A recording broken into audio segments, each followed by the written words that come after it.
ایک بچہ ہر سال گرمیوں کی چھٹیوں میں اپنی ماں کے ساتھ اپنی نانی کے گھر جاتا تھا۔ بچے کی عمر اب 10 سال ہو چکی تھی۔ اس بار ماں نے کہا کہ بیٹا اب ہم تمہاری نانی کے گھر نہیں جائیں گے کیونکہ تمہارے باپ کو کاروبار میں کچھ نقصان ہوا ہے، ان کو ہماری ضرورت ہے، ہم ان کا ہاتھ بٹائیں گے۔ بچے نے کہا نہیں، میں تو اپنے نانی کے گھر ضرور جاؤں گا۔ بچے نے ضد کر لی۔ ماں نے بہت سمجھایا لیکن بچہ سمجھنے کو تیار نہیں تھا۔ بچے نے کہا کہ اگر تم مجھے نہیں لے کے جاؤ گی تو میں اکیلا چلا جاؤں گا۔ ماں نے کہا ٹھیک ہے۔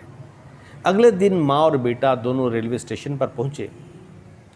بچہ ٹرین میں جا کے اپنی سیٹ پہ بیٹھ گیا۔ ماں اس کو سمجھانے لگی کہ بیٹا کسی سے کوئی چیز لے کے نہیں کھانی، کسی سے بات نہیں کرنی، سیدھا گھر جانا اور وہاں جا کے مجھے فون کر دینا۔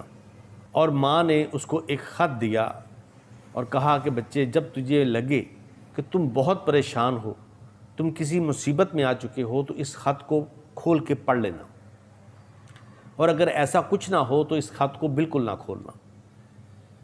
ٹرین چلی۔ بچہ بہت خوش تھا۔ اپنے ماں باپ کے بغیر اس کا یہ پہلا سفر تھا۔ پہلے تو بہت اچھا لگ رہا تھا، باہر کے نظارے، لوگ۔ پھر آہستہ آہستہ اس کو احساس ہوا کہ اس کے ارد گرد بہت سارے اجنبی لوگ ہیں۔ وہ ڈرنے لگا، ماں باپ کو مس کرنے لگا۔ ٹرین تھوڑی اور چلی، کچھ دور اور گئی۔ بچہ اور گھبرایا۔ اجنبی چہرے، ان کے سوالیہ آنکھیں اس بچے سے کچھ پوچھ رہی تھیں۔ بچہ بہت ڈر گیا، حالت بہت پتلی ہو گئی اس کی۔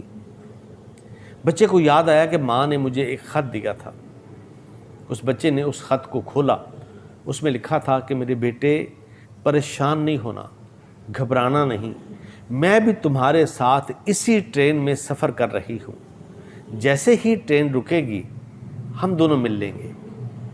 بچے کی وہ پریشانی، وہ گھبراہٹ ختم ہو گئی، چہرے پہ مسکراہٹ آ گئی۔ اگلے اسٹیشن پر ٹرین رکی، بچہ نیچے اترا۔ اس کا ماما اسے لینے آیا ہوا تھا۔